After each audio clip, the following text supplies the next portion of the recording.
ಭಗವದ್ಗೀತೆ ಅಧ್ಯಾಯ 7 ಜ್ಞಾನ ವಿಜ್ಞಾನ ಯೋಗ ಶ್ಲೋಕ 26 ವೇದಾಹಂ ಸಮತೀತಾನಿ ವರ್ತಮಾನಾನಿ ಚಾರ್ಜುನ ಭವಿಷ್ಯಾಣಿ ಚ ಭೂತಾನಿ ಮಾಂ ತು ವೇದನ ಕಶ್ಚನ ಕನ್ನಡ ಅನುವಾದ ಅರ್ಜುನನೇ ನಾನು ಕಳೆದವುಗಳನ್ನೂ ಇಂದಿನವುಗಳನ್ನೂ ಭವಿಷ್ಯದ ಎಲ್ಲಾ ಜೀವಿಗಳನ್ನೂ ತಿಳಿದಿದ್ದೇನೆ ಆದರೆ ಯಾರೂ ನನ್ನನ್ನು ಸಂಪೂರ್ಣವಾಗಿ ಅರಿಯುವುದಿಲ್ಲ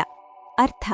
ಈ ಶ್ಲೋಕದಲ್ಲಿ ಶ್ರೀಕೃಷ್ಣನು ತಮ್ಮ ಸರ್ವಜ್ಞತೆಯನ್ನು ವಿವರಿಸುತ್ತಾರೆ ಕಾಲದ 3 ಅವಸ್ಥೆಗಳು ಭೂತ ವರ್ತಮಾನ ಮತ್ತು ಭವಿಷ್ಯ ಇವೆಲ್ಲವೂ ಅವರಿಗೆ ಸ್ಪಷ್ಟವಾಗಿವೆ ಅವರಿಗೆ ಎಲ್ಲಾ ಜೀವಿಗಳ ಸ್ವಭಾವ ಅವರ ಕರ್ಮಗಳು ಮತ್ತು ಅವರ ಗತಿ ತಿಳಿದಿವೆ ಆದರೆ ಇದೇ ಸಮಯದಲ್ಲಿ ಮಾನವರು ನನ್ನನ್ನು ಸಂಪೂರ್ಣವಾಗಿ ಅರಿಯಲು ಸಾಧ್ಯವಾಗುವುದಿಲ್ಲ ಏಕೆಂದರೆ ಅವರ ದೃಷ್ಟಿ ಸೀಮಿತವಾಗಿದೆ ಪರಮಾತ್ಮನು ಅಸೀಮ ಜ್ಞಾನಸ್ವರೂಪ ಆದರೆ ಅವರನ್ನು ಅರಿಯಲು ಮಾನವನು ತನ್ನ ಸೀಮಿತ ಮನಸ್ಸನ್ನು ಮೀರಿ ಹೋಗಬೇಕು ಎಂದು ಇಲ್ಲಿ ಸ್ಪಷ್ಟೀಪಡಿಸುತ್ತಾರೆ